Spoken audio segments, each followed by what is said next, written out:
Je considère que les sciences et la foi sont tout à fait compatibles, mais tout dépend de qu'est-ce qu'on veut dire par ces mots-là. Si par science on veut dire purement des questions techniques et parfois purement des questions spirituelles, là forcément on est obligé de parler de séparation, de division. Pour ma part, je considère que, par exemple, les mathématiques, je ne suis pas mathématicien, mais j'ai toujours trouvé les idées dans les mathématiques passionnantes, comme l'infini, par exemple. Quelle belle idée que l'infini. Et cette idée se retrouve au cœur même de la foi, comme un questionnement personnel, intime. Qu'est-ce que c'est de vivre sachant qu'on va mourir, sachant que la vie, en tout cas telle qu'on la vit au jour le jour, c'est quelque chose de fini.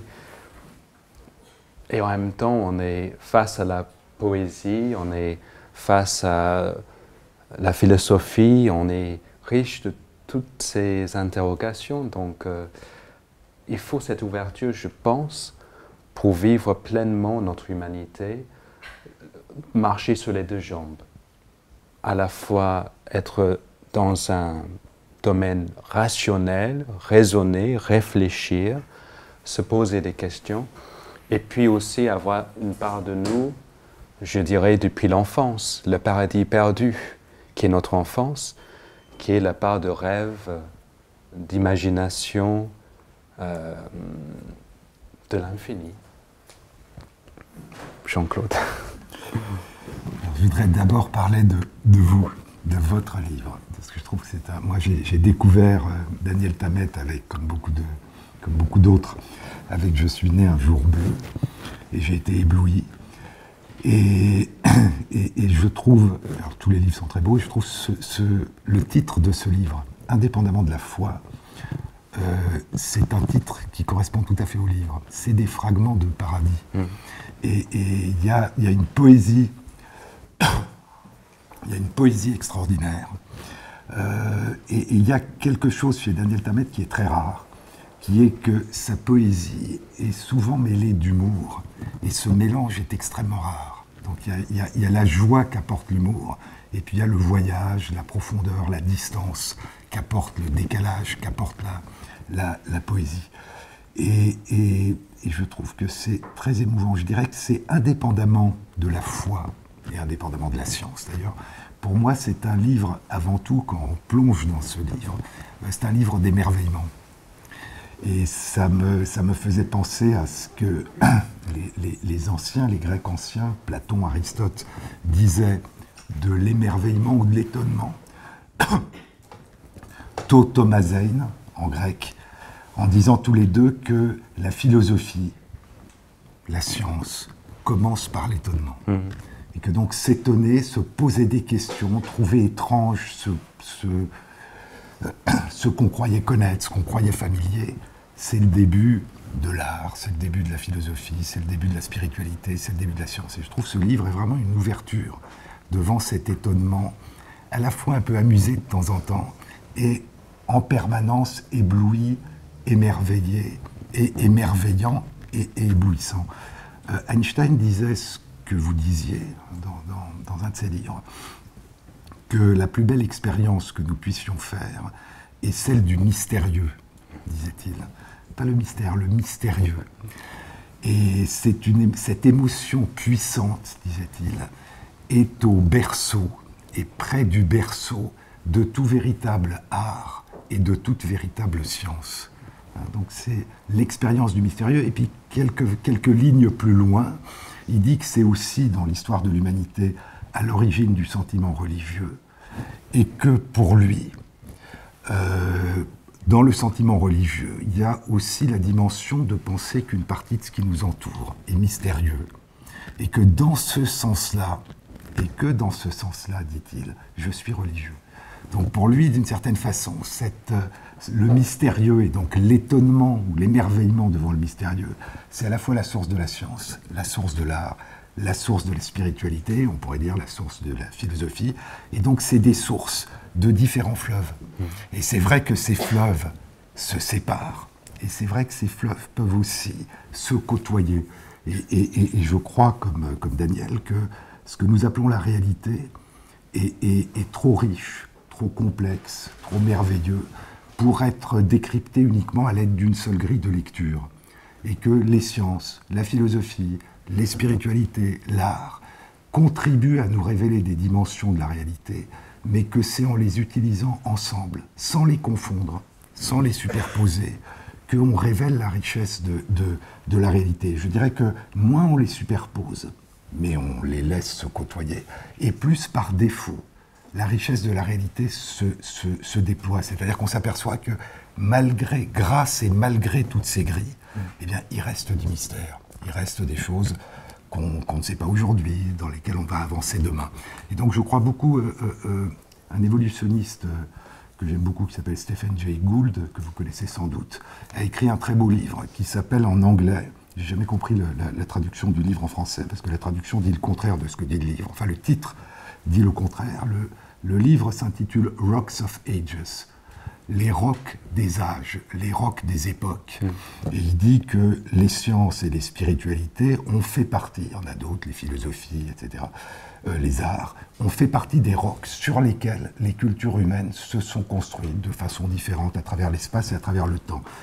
Et inquiet qu'il était des attaques religieuses contre la biologie et la théorie de l'évolution du vivant dans les années 80-90 aux États-Unis, il prêchait justement pour ce qu'il appelait un développement harmonieux et séparé de ces deux magistères. Alors pourquoi je dis que le titre en français est antinomique du livre, puisque le titre en français, sans doute pour un jeu de mots, est « Et Dieu dit que Darwin soit », ce qui est l'inverse du livre, c'est-à-dire c'est mêler et faire s'interpénétrer justement deux démarches dans lesquelles il montre la richesse et la fécondité de les tenir ensemble, mais sans qu'elles se recouvrent.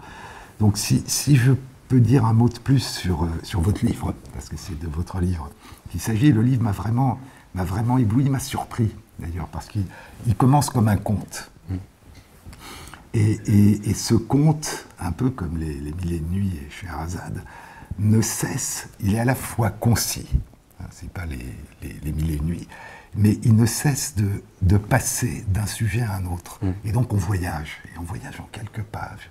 On passe d'une nouvelle de Tchekhov à la représentation du temps, au sablier. C'est très beau quand vous dites que le seul moyen de regarder le temps dans les yeux, c'est le sablier, de voir les grains de sable qui s'écoulent, et, ce qui est magnifique aussi, et il suffit de retourner le sablier pour que les grains d'hier deviennent les grains de demain. Et donc il y a à la fois un voyage, il y a une très très grande poésie, les marrons. Daniel Tammet raconte comment il collectionne les marrons quand il est enfant.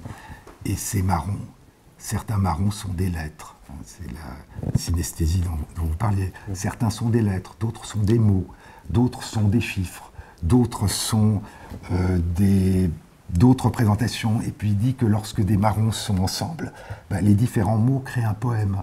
Et quand on les dérange, les poèmes changent. Il y a quelque chose, on est dans le merveilleux, mais dans le merveilleux à partir du quotidien, le plus banal. Hein, c'est le banal qui devient exceptionnel. Et puis il y a des choses très, très touchantes sur votre séjour en Lituanie, quand vous superposez la détresse et la résistance des personnes que vous rencontrez avec le passé de la Shoah et les interrogations que vous avez. C'est-à-dire qu'on a deux époques et deux temps, d'un seul coup par glissement, qui se superposent à partir des mêmes personnes dans le souvenir. Donc c'est vraiment très beau. Et puis la partie qui concerne la foi, mais qui est une espèce de filigrane. C'est pour ça que je dis que c'est plus un livre pour moi sur l'émerveillement que sur ce à quoi il l'a conduit. C'est ce qui se construit en vous. Et la vie de Yehoshua, la vie de Jésus, est très belle, très, très courte, qui clôt le livre, et donne l'impression qu'on habite à l'époque dans le quotidien le plus humble. On sent le bois, on sent l'odeur des herbes, on voit ceux qui pêchent les poissons. Enfin, on est vraiment dans quelque chose qui est très différent de l'idée que l'on se fait des évangiles. Et je crois que vous rentrez en plus, dans ce sens, vous rentrez dans une tradition qui se développe et qui est, que je trouve très émouvante et qui a des échos lointains avec ce que fait la science ce que font les sciences depuis 150 ans, qui est d'essayer de donner à ce qui a disparu, à ce qui est perdu, à ce que Pascal Quignard appelle le perdu, ou le jadis, à lui redonner une fraîcheur et une nouveauté, comme si d'un seul coup, soit on pénétrait dans ces temps anciens, soit ces temps anciens venaient à nous. Et donc il y a quelque chose qui consiste à se déshabituer, là aussi, de ce que le passé est devenu, et à essayer d'en retrouver l'authenticité et la fraîcheur. Alors je dis, il y a des écrivains comme Colm Tóibín ou Norman Mailer ont essayé à partir des évangiles ou à partir de Marie de donner cette fraîcheur à ce qui est passé, je dirais avec beaucoup plus de solennité que vous le faites. Et il y a quelque chose de très beau dans cette simplicité que vous faites apparaître. Il y a aussi, ça se fait aussi, ce qui est beau, c'est non seulement la simplicité, mais aussi être du côté des humbles, de ceux qui souffrent d'injustice, de ceux qui sont pauvres. Et ça aussi, c'est quelque chose qui se développe. Et dans un autre domaine, j'avais été beaucoup frappé par un livre d'une écrivaine anglaise, Pat Barker, qui a écrit un livre qui, je crois, n'est pas traduit en français, qui s'appelle The Silence of the Girls, le silence des filles, et qui en fait raconte l'Iliade. Vous savez que l'Iliade commence par Homère qui demande aux Muses de chanter la colère d'Achille, parce que Agamemnon lui a volé la captive Briséis qui lui était dévolue. Et donc c'est ça qui va être la tragédie de l'Iliade. C'est ça qui déclenche la tragédie. Achille va refuser de se battre, et les Grecs perdent devant les Troyens. Et ce que raconte Pat Barker, c'est l'Iliade vue par Briséis. Cette captive, il y a quelques lignes sur elle dans l'Iliade, parce qu'elle est personne, elle est juste l'enjeu de la querelle. C'est à propos d'elle que la tragédie et l'épopée va se lever. Et en fait, elle réécrit toute l'histoire, vue de manière fictive, comme vous le faites, mais à partir d'éléments qui existent, en particulier littéraires. Elle raconte l'Iliade vue par la captive, ce qui est une façon complètement nouvelle de voir l'épopée, non pas comme à la gloire des Grecs, mais le désastre pour les Troyens, et en particulier pour les Troyennes, c'est-à-dire pour les femmes. Et donc il y a quelque chose qui renvoie à une démarche qui, je pense, est un changement de regard profond à la fois sur le passé et sur le monde contemporain, et que vous faites encore une fois avec une fraîcheur que je n'ai vue nulle part. Et quand je disais qu'il y a un écho avec la science, c'est que depuis Darwin, depuis 150 ans, en fait depuis la découverte que, contrairement à ce qu'on pensait jusqu'à Darwin, hier n'était pas comme aujourd'hui et n'était pas comme avant-hier et comme avant-avant-hier, mais que le monde, Darwin dit le monde vivant, n'a cessé de se métamorphoser, d'évaluer et de changer. Et puis après Darwin, au début du XXe siècle, on s'apercevra que l'univers aussi n'a cessé de se métamorphoser, de changer. Vous citez d'ailleurs Shelley, 10 ans avant Darwin, quelques dizaines d'années avant Darwin, cette idée que la seule chose qui persiste, c'est que tout change. En fait. La seule permanence, c'est le changement. Et donc, à partir de Darwin, une partie des sciences qui consiste à explorer le passé est devenue un récit. C'est-à-dire qu'il ne suffit pas, comme à l'époque de Newton, de décrire une loi qui s'applique à tous les moments pour comprendre, puisque rien n'a à peu près changé. Tout a changé. Et donc, il faut retrouver une histoire, il faut retrouver un récit. Et ce récit, comme personne ne le connaît, personne n'était là, parce que c'est dans des temps très anciens, et bien, à partir de ce qui reste aujourd'hui ou de ce qu'on trouve comme fossile, il faut le réinventer. Et donc, il change sans cesse. Et donc, ce que fait la biologie, mais ce que fait l'astrophysique, c'est sans cesse de réécrire, de reconstruire cette histoire du passé. Ce qui est intéressant aussi en science, c'est que ce passé n'a cessé de grandir. Et donc, nous sommes devenus les héritiers de milliards d'années d'histoire, là où on pensait qu'il y avait quelques milliers d'années d'histoire. Et donc, il y a ce souci par une démarche tout à fait différente. Il ne s'agit pas de faire sentir, de vivre émotionnellement ou de recréer par la fiction.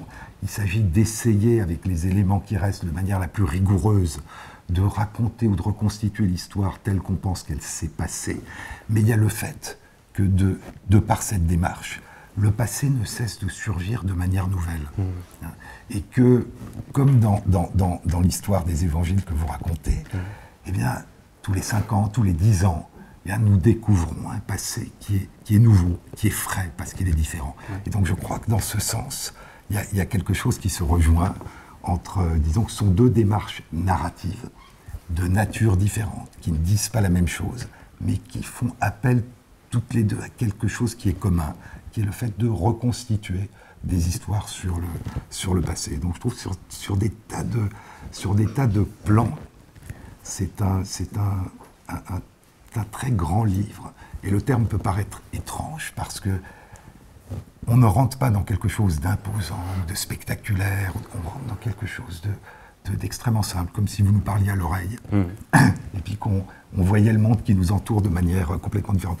Dans un tout à fait autre style, il y a un livre qui donnait cette impression, mais par une approche complètement différente, et je dirais sans cette avancée que vous faites à travers votre vie et vers la foi, qui est le sel de la vie de Françoise Héritier, et qui d'une toute autre manière redonnait cette impression que ce qu'il y a de plus quotidien et de plus banal est exceptionnel.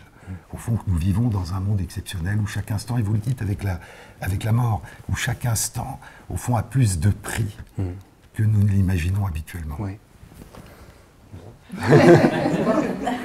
On n'aura pas meilleure critique que celle-là. Donc merci infiniment, Jean-Claude.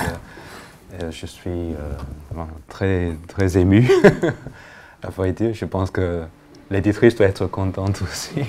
Non, oui, je suis sans mots, c'est ça, formidable. Alors je peux dire, j'ai été ébloui par le livre, parce que je savais, quand Daniel Tammet, on s'était rencontrés il y a quelques mois, à un colloque, m'a dit « je sors un nouveau livre », je ne savais pas sur quoi. Est-ce que vous seriez d'accord pour qu'on discute? Et j'ai dit avec enthousiasme oui, donc je savais que ça serait quelque chose de passionnant, à la fois de lire le livre et puis de revoir Daniel. Mais malgré cette attente, je dois dire que le livre m'a vraiment ébloui et surpris. Je pense que c'est vraiment c'est un livre assez exceptionnel. Merci, merci. Non, Daniel, pour que vous racontiez, puisqu'effectivement ce sont des fragments de vie, comme des petits cailloux sur le chemin vers la foi. Oui. Et il y a cet épisode qui est très beau, où vous êtes dans votre chambre, allongé par terre, et vous avez une sorte d'expérience métaphysique, de vertige de l'infini. Est-ce que vous pouvez nous raconter ça? Et que vous avez ensuite, avec une lecture de Pascal, qui a été éclairée différemment. Est-ce que vous pouvez nous raconter ça? Oui, alors ça c'était à l'adolescence. Il faut dire d'abord que je suis né à Londres, en Angleterre donc, il y a un peu plus de 40 ans, et que ma famille n'était absolument pas croyante. En Angleterre, c'est un peu différent qu'en France, il n'y a pas de laïcité, mais il y a un certain recul vis-à-vis de la religion. Néanmoins, il y a 35 ans, 30 ans, quand j'étais enfant, il était encore possible à l'école publique d'avoir la crèche à Noël, par exemple, de chanter les chansons d'origine chrétienne. Enfant, je ne les connaissais pas comme cela. Pour moi, c'était simplement des manières de jouer ou de chanter. Mais c'est vrai que à l'adolescence, arrivé à cet âge-là, je pense qu'on a tous à peu près une expérience semblable, on commence à se rendre compte que l'enfance sera bientôt derrière nous et que les moments les plus forts de notre existence qui vont même nous construire durant toute notre vie, ça y est, c'est déjà plus une histoire de souvenirs que d'avenir. Et qu'il faut aller vers quelque chose sans savoir quoi ou comment.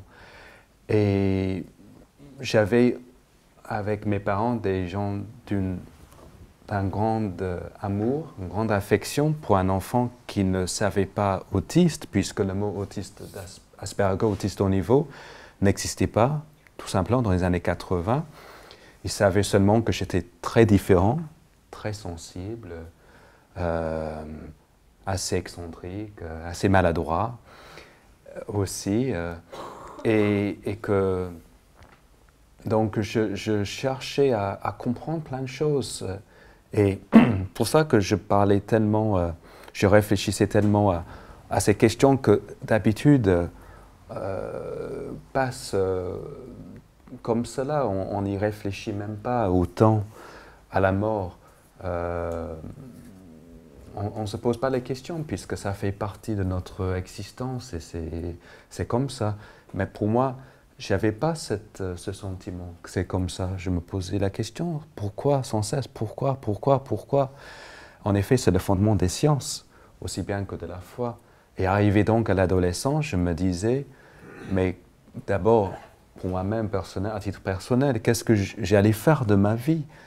Et comment j'allais trouver un chemin dans ce monde. Et puis aussi, c'est vrai que c'était un soir, je crois que c'est l'été, j'étais allongé, j'avais fini mes devoirs de lycéen. C'était sur l'histoire du Xe siècle en Angleterre, pas très intéressant d'ailleurs. Et je regardais le plafond et d'un coup, je ne vois plus le plafond, je vois le ciel. Je vois comme si c'était un écran.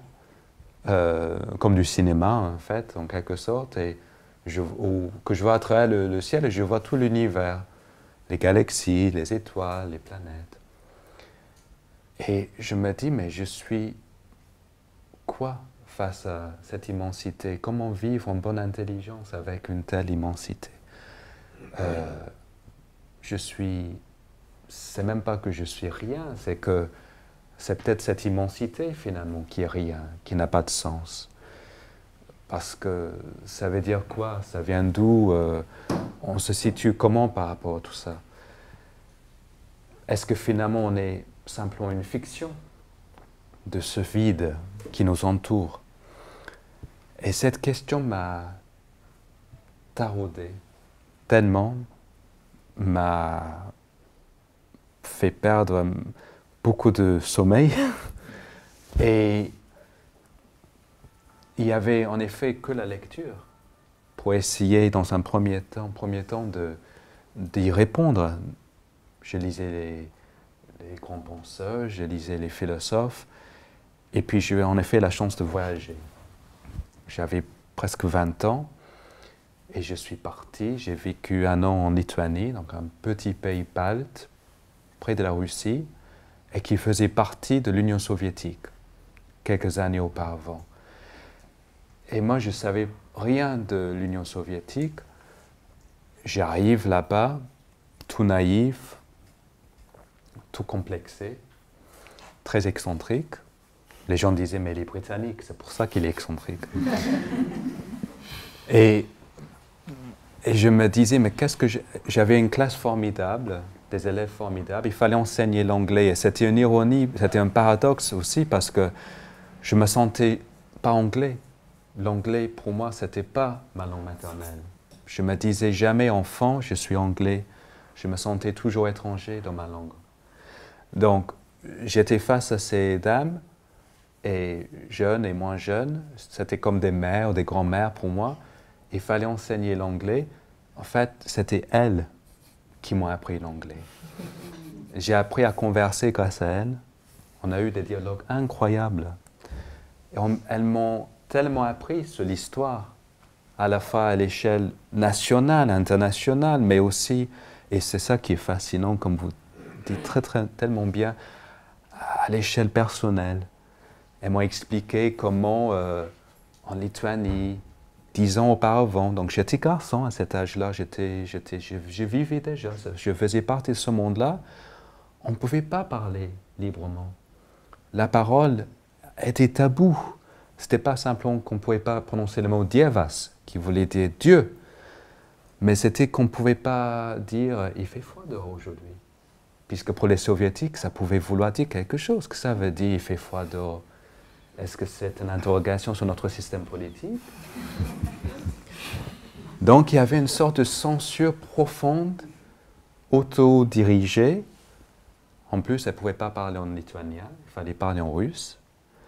Donc c'était très très difficile. Et toutes ces années-là, elle me disait, c'était comme si on était... La seule moyen pour parler librement, c'était dans le sommeil. Elle devenait des championnes de ceux qui parlent dans le sommeil. Elle parlait sans cesse dans le sommeil. Elle se réveillait le matin, elle avait la gorge complètement éraillée parce que tellement elle parlait. Elle savait qu'aucun policier, même un soviétique, pouvait arrêter quelqu'un pour parler dans le sommeil, quand même. Et elle disait, on était comme des actrices de films muets, comme les films de Chaplin. Le jour, on ne parlait pas, et la nuit, c'est là où on parlait.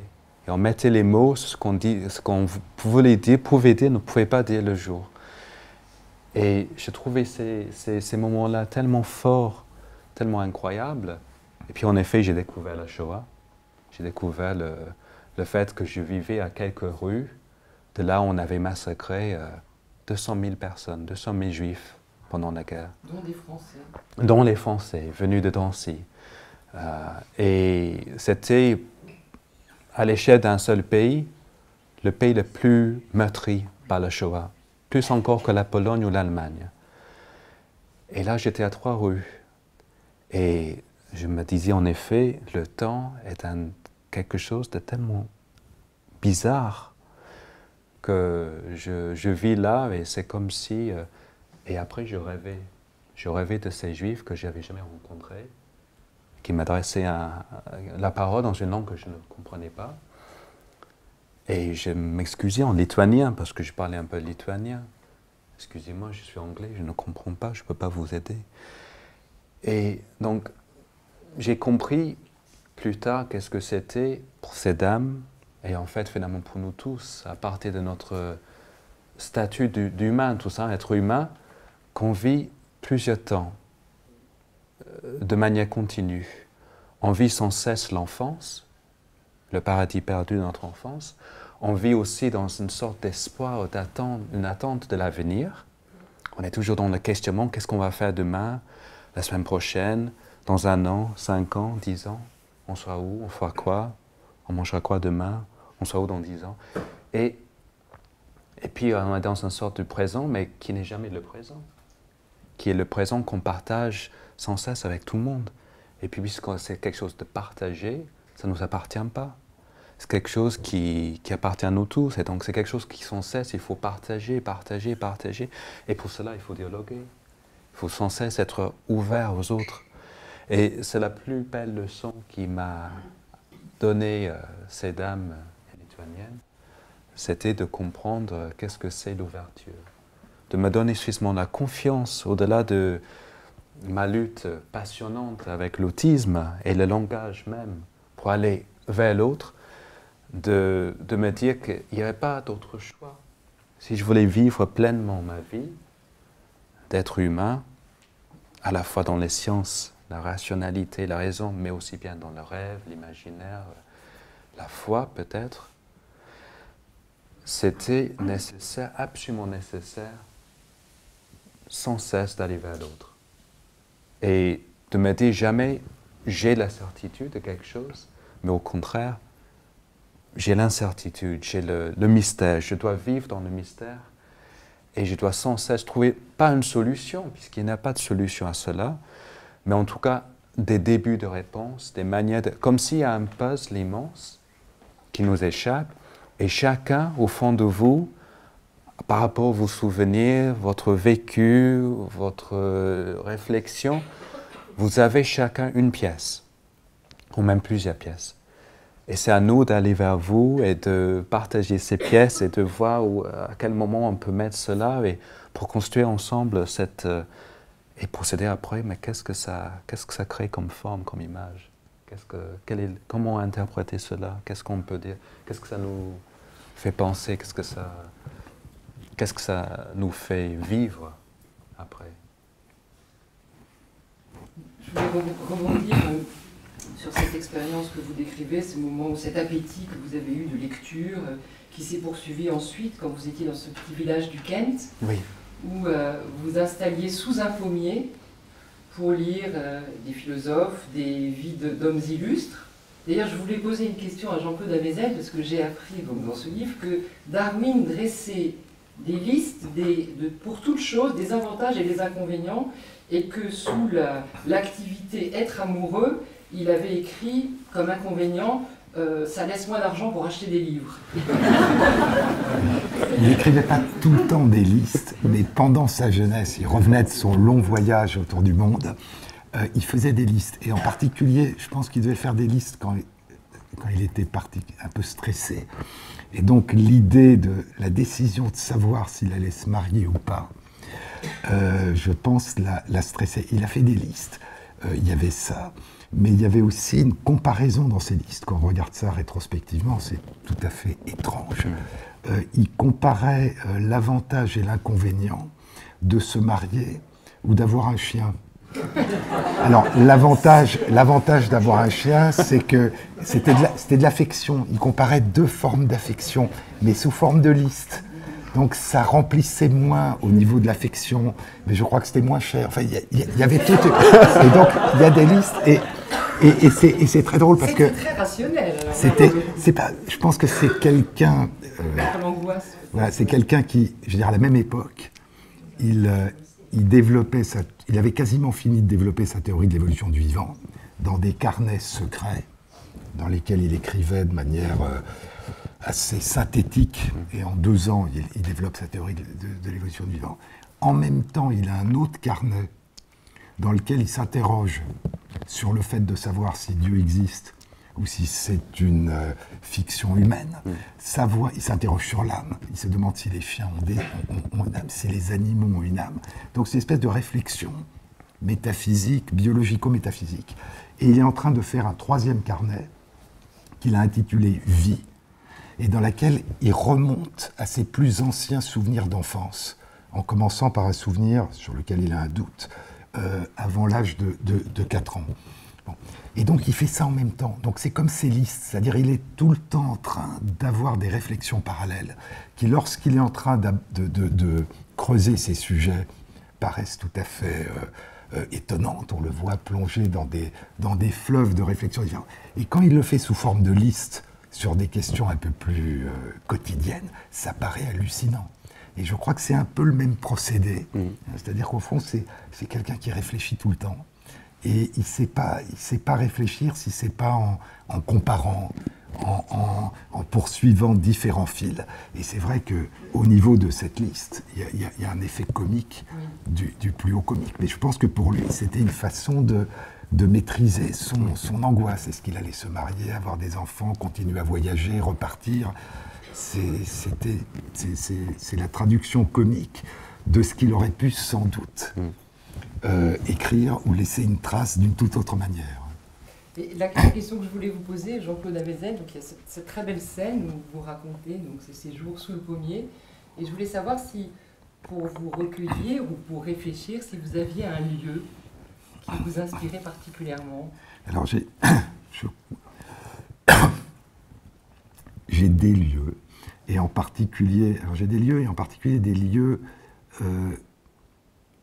où il y a de la nature. Alors ça peut être un parc, ça peut être un arbre, ça peut être presque là où j'ai l'impression de véritablement me régénérer, de revivre, c'est à la montagne. Et donc le reste du temps, je ne suis pas à la montagne, mais la montagne, pourquoi? Parce que d'abord il y a des forêts, il y a des prés, il y a des pâturages, il y a de la roche, et puis c'est un des lieux que je connais depuis mon enfance, où quand vous avancez, l'horizon ne cesse de changer. Donc vous n'êtes jamais arrivé là où vous croyez arriver, parce que là où vous arrivez, c'était le but que vous étiez fixé, mais vous n'imaginiez pas que quand vous arriviez, il y avait un paysage totalement différent qui s'ouvrait. Et donc on ne cesse, au fond, de découvrir d'escale en escale un voyage. Donc pour moi, c'est le lieu du voyage, donc c'est une forme de pensée ou de réflexion ou de lâcher prise qui est très différent d'une activité qui demande une concentration ou un objectif précis. Donc tout ce qui a trait à la nature ou à à une architecture belle et, si possible, un peu ancienne, c'est-à-dire qui donne l'impression qu'elle a été traversée par le temps. Oui. Mais un pommier, c'est un très beau lieu. Et Daniel, je vais vous poser une question dont vous ne parlez pas dans votre livre. Je voulais vous demander si le mot Dieu, puisque donc, les chrétiens, contrairement dans la Bible, on ne prononce pas le nom du Seigneur, mais pour les chrétiens, est-ce que ce mot, vous lui faites correspondre une couleur particulière? C'est vrai que la synesthésie aide à voir le monde différemment. Et comme vous disiez tout à l'heure, Rimbaud aussi voyait, en tout cas utiliser la synesthésie comme manière d'écrire les voyelles, par exemple. Et pour moi, le mot Dieu, c'est intéressant parce que souvent les mots ont des couleurs. Catherine, c'est doré, par exemple. Jean-Claude, Claude, c'est doré pareil, parce que la lettre C, mais Jean, c'est jaune. Jean-Claude, Amézène, c'est rouge. Et Dieu n'a pas de couleur. Ah oui. Et c'est parce que Daniel n'a pas de couleur non plus. La lettre D n'a pas de couleur. Donc il y a des lettres qui sont incolores, mais qui ne sont pas pour autant des choses fades. C'est presque plus intéressant encore, parce qu'on se dit, ah, mais ça, pour moi, c'est quelque chose qui m'intrigue, justement, des mots incolores aussi. Est-ce que c'est une texture alors, ou quelque chose, une forme? En tant que mot, ce serait quelque chose de lisse, donc ce serait plus comme on disait tout à l'heure, pour les marrons. C'est un marron qui est vraiment très agréable au toucher, assez rond.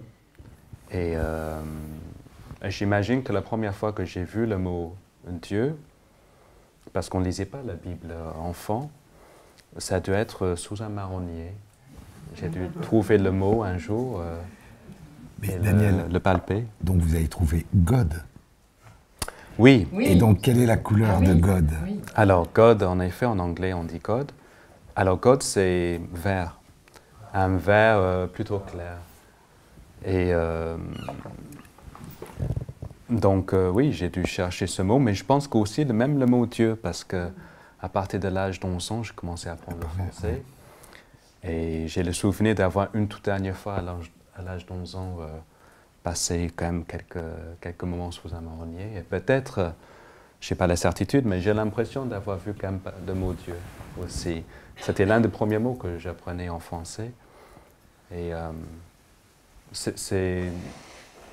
pour revenir aussi un tout petit peu au livre et la question des mots, pourquoi ce choix aussi d'écrire en français? Parce que je suis en effet d'origine anglaise. Plusieurs de mes livres, j'ai écrit en anglais d'abord, puis j'ai traduit moi-même ou j'ai assisté à un traducteur. Mais pour la première fois, pour ce livre-là en particulier, j'avais vraiment envie de l'écrire directement en français. Mais déjà parce que la personne à qui je m'adresse dans le livre, en fait, il s'agit de plusieurs personnes que je connais très bien, qui sont pas spécialement, des personnes pas spécialement croyantes, mais qui s'interrogent et qui sont francophones. Donc j'avais envie de parler comme ça. Ça m'est venu tout naturellement de vouloir du coup leur adresser cette parole dans leur langue.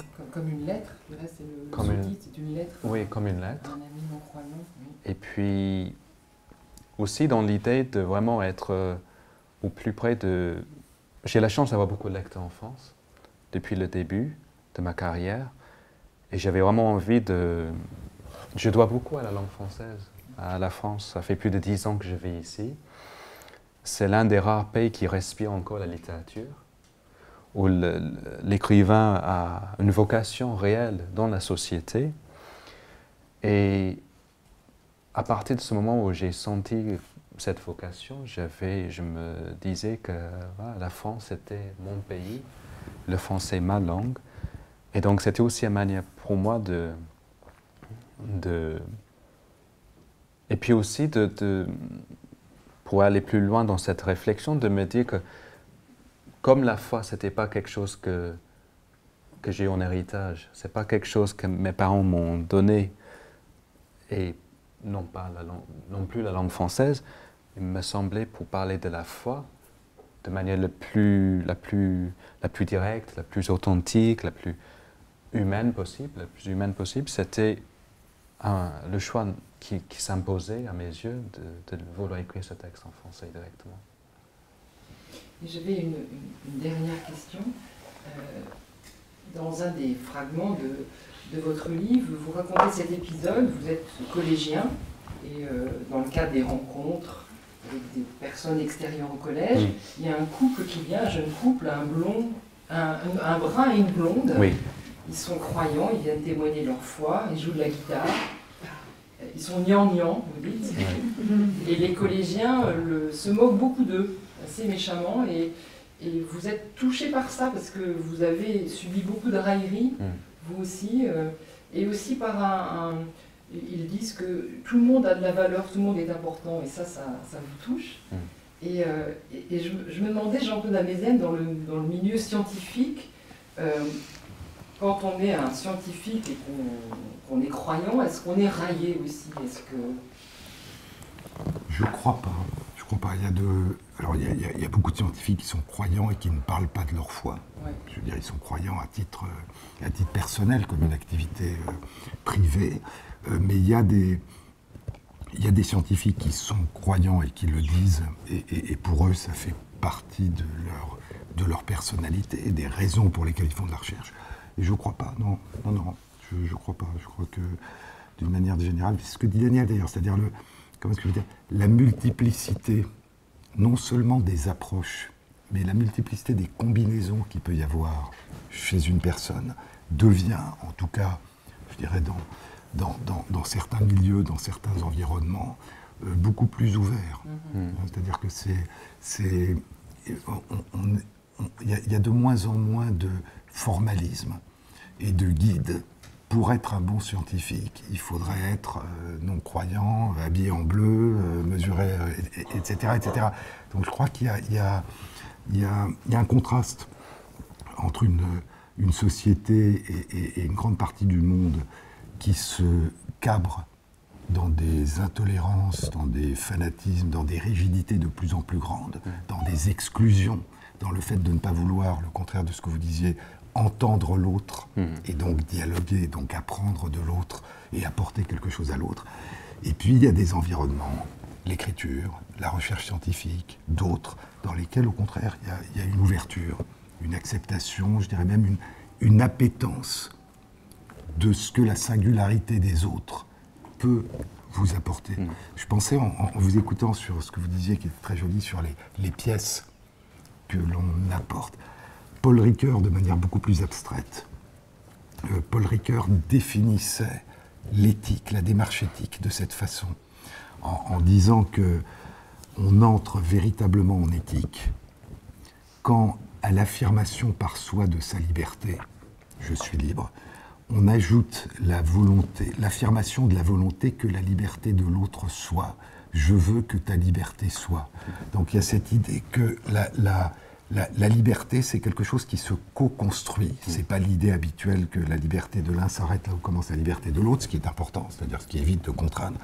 Mais cette idée, au fond, que votre liberté m'aide, que je ne connais pas, votre sentiment, votre notion de la liberté m'aide à construire la mienne, et que la mienne vous aide à construire la vôtre. Donc il y a cette idée profondément qu'une démarche de respect, démarche éthique, donc une démarche de respect des droits de chacun, du respect de la dignité de chacun, consiste à se mettre ensemble dans la plus grande diversité possible, avec cette idée que la complémentarité entre les différences fera apparaître quelque chose qu'aucun seul ne peut faire apparaître.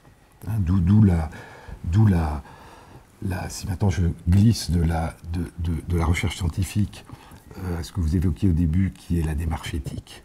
D'où le fait qu'aujourd'hui, une instance éthique, un comité d'éthique dans le domaine des sciences de la médecine et des sciences biologiques, n'a de légitimité au niveau international que s'il comporte évidemment des experts en biologie et en médecine, mais s'il comporte en plus toute une série de personnes dont les connaissances, la culture, l'expertise sont d'une autre nature. Et donc s'il n'y a pas des philosophes, des sociologues, des anthropologues, des artistes, des personnes qu'on appelle en anglais des laypersons, des personnes qui sont choisies uniquement parce qu'elles font partie de la société, sans aucune autre caractéristique particulière pour leur singularité personnelle, eh bien, il n'y a pas de légitimité.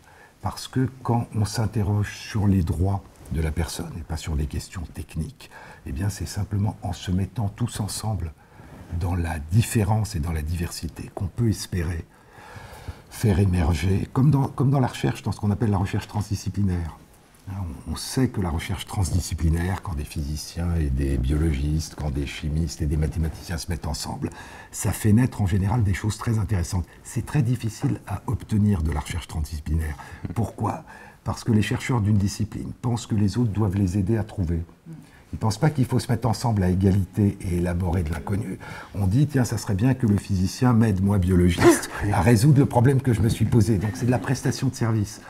Et donc la vraie recherche transdisciplinaire et la vraie démarche éthique, c'est se dire que personne n'est au service de l'autre. Chacun est au service de quelque chose qui nous dépasse. Ce qui est d'ailleurs, si je me rappelle bien, dans l'épisode du blond et de la brune, je crois, ce qui vous frappe. Oui. C'est-à-dire, vous dites à un moment, je crois, ce qu'elle aimait dans sa foi, dans son activité, c'est cette sensation d'appartenir à quelque chose qui la dépassait. Oui. Je crois qu'en se mettant ensemble, on crée les conditions. Dans notre pays, en France, on a souvent tendance à se mettre ensemble entre gens semblables. Donc on prend des gens de même profession, de même âge, de même lieu, et on dit on va réfléchir ensemble. Mais la vraie réflexion intéressante, c'est quand on prend des gens de professions différentes, d'âges différents, d'environnements différents, et qu'on construit. Donc c'est ça, construire les conditions qui font qu'on peut appartenir à quelque chose qui dépasse chacun des participants, et qui, si possible, peut réunir la majorité ou la totalité d'entre nous. C'est-à-dire tendre vers l'universel. Je voulais dire quelque chose aussi, parce que vous parliez de Dieu, ce que je trouve très, très beau dans votre livre. Le livre ne parle pas beaucoup de Dieu, si ma mémoire est bonne. Le livre parle d'un chemin, et d'un chemin vers la foi. Et vous vous présentez, et en particulier dans la très belle ligne finale, comme un témoin traversé par quelque chose. Et le fait d'être traversé par quelque chose peut apporter à ceux qui vous côtoient un questionnement, une réponse. Donc vous ne vous présentez pas comme quelqu'un qui dit ce qu'il y a lieu de faire, ou qui dit ce qu'il faut faire, mais comme quelqu'un, encore une fois, qui apporte ce qu'il a traversé en le mettant à la disposition des autres. Et donc il y a quelque chose qui est très beau, qui est un mélange, je dirais, de fierté et d'humilité, qui à mon sens est une des conditions. Il faut toujours, pour participer à une œuvre collective, être fier de ce qu'on va pouvoir apporter, et être humble dans la mesure où on attend des autres. Et on pense que les autres vont nous apporter des choses encore plus intéressantes que celles qu'on apporte. Et il y a ça, encore une fois en filigrane, mais de très belle manière. La fin du livre, mais peut-être tout le livre, est le livre d'un témoin. Alors on pourrait le dire dans la fin du livre qui va vers la religion d'un apostolès, d'un apôtre.